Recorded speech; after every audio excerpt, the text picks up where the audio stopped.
हाय, मी आहे दिव्या. तर मी आज बनवणार आहे पांढरी कढी. रेसिपीसाठी तुम्ही मला फॉलो करा. सगळ्यात आधी मी इथे हिरव्या मिरच्या, आलं व लसूण मिक्सरला आधी बारीक वाटून घेणार आहे. आधी मिरच्या लसूण वाटून घ्यायचं, त्याच्यानंतर कोथिंबीर टाकायची आणि एक गरका मारून घ्यायचा. 4 पळी दही घेतलेले आहे व 3 चमचे बेसन पीठ घेतलेलं आहे. हे मिक्स करायचं आहे, व्यवस्थित फेटून घ्यायचं आहे. गुठळ्या नाही होऊन द्यायच्या, व्यवस्थित फेटून घ्यायचं आहे. मी फेटून घेते आता. दही व बेसन पीठ चांगलं फेटून घेतलेलं आहे व जेवढ्या प्रमाणामध्ये कढी बनवायची आहे तेवढं पाणी ओतायचं आहे.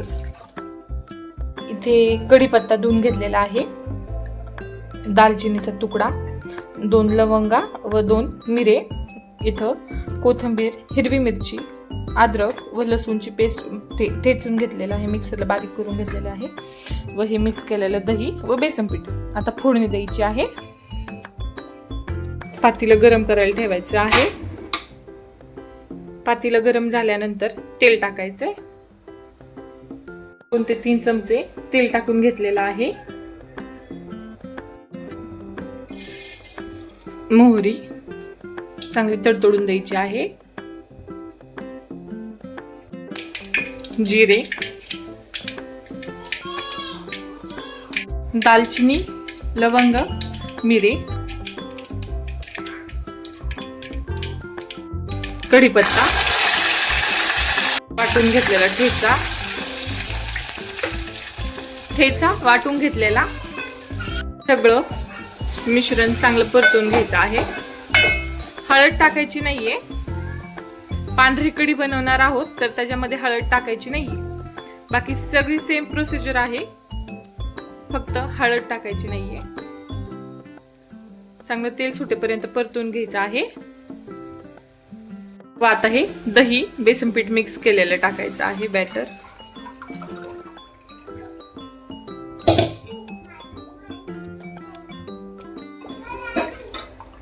हे आता जरी पातळ वाटत असली तरी उकळी फुटल्यानंतर घट्ट होते.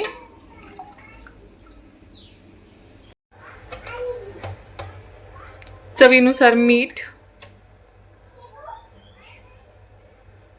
थोडीशी साखर मिक्स करून घ्यायचंय व बारीक गॅसवर उकळी काढून घ्यायची आहे. उकळी फुटलेली आहे. मागाशी किती पातळ दिसत होती, आता किती दाटसर दिसायला लागलेली आहे. मस्त अशी आंबट गोड कढी तयार आहे.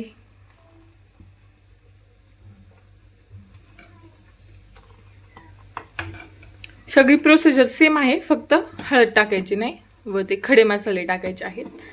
आपण आपल्या साध्या कढीला खडे मसाले वापरत नाही. ही मारवाडी स्टाईल कढी आहे. व्हिडिओ आवडला असल्यास लाईक करा.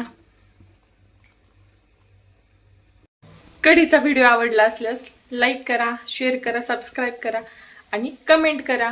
धन्यवाद. Bye bye.